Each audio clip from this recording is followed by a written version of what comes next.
जिस तरह जीवन एक सत्य है, ठीक प्रत्येक व्यक्ति को ये भी भली भांति पता है कि मृत्यु भी एक ऐसा सत्य है जिसे कोई जितना मर्जी झुठला दे, परंतु इसे बदला नहीं जा सकता। कहने का अर्थ है कि जिसने इस पृथ्वी पर जन्म लिया है उसे एक न एक दिन अपने प्राणों की आहुति देनी पड़ती है। इस बारे में हम में से बहुत से लोगों ने कई बार अपने बड़े बुजुर्गों से कहते सुना होगा कि मृत्यु के बाद मनुष्य शरीर की आत्मा 13 दिनों तक अपने घर में रहती है। मगर ऐसा क्यों, इस बारे में क्या किसी ने सोचा है? अगर नहीं तो चलिए आज आपको इससे संबंधित जानकारी बताते हैं और जानते हैं कि आखिर क्यों मृतक शरीर की आत्मा 13 दिनों तक अपने घर में भटकती रहती। साथ ही साथ ये भी बताएंगे कि 13 दिनों तक मृतक के नाम का पिंडदान क्यों किया जाता है। बता दें कि गरुड़ पुराण में इस बारे में विस्तार से बताया गया है। गरुड़ पुराण में बताया गया है कि जब किसी व्यक्ति की मृत्यु होती है तो यमराज के यमदूत उसे अपने साथ यमलोक ले जाते हैं।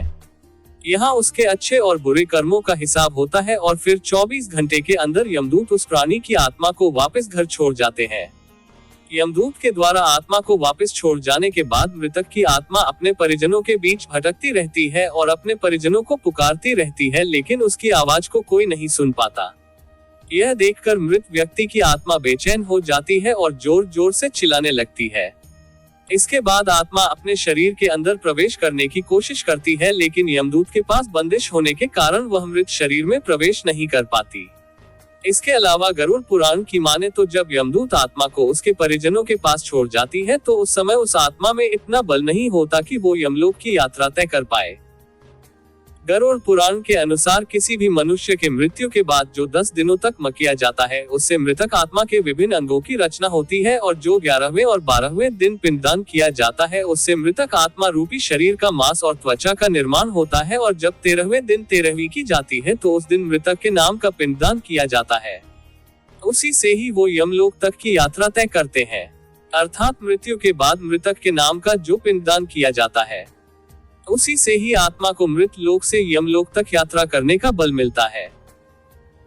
इसलिए ही गरुड़ पुराण में बताया गया है जब किसी मनुष्य की मृत्यु हो जाती है तो उसकी आत्मा 13 दिनों तक अपने परिजनों के पास घर में भटकती रहती है और उसके बाद आत्मा मृत लोक से यमलोक की ओर निकल पड़ती है, जिसे पूरा करने के लिए उसे 12 महीने यानी कि 1 साल का वक्त लगता है। इतना ही नहीं, मान्यता के अनुसार 13 दिनों तक मृतक के नाम का किया गया पिंडदान उसके 1 वर्ष के भोजन के समान होता है।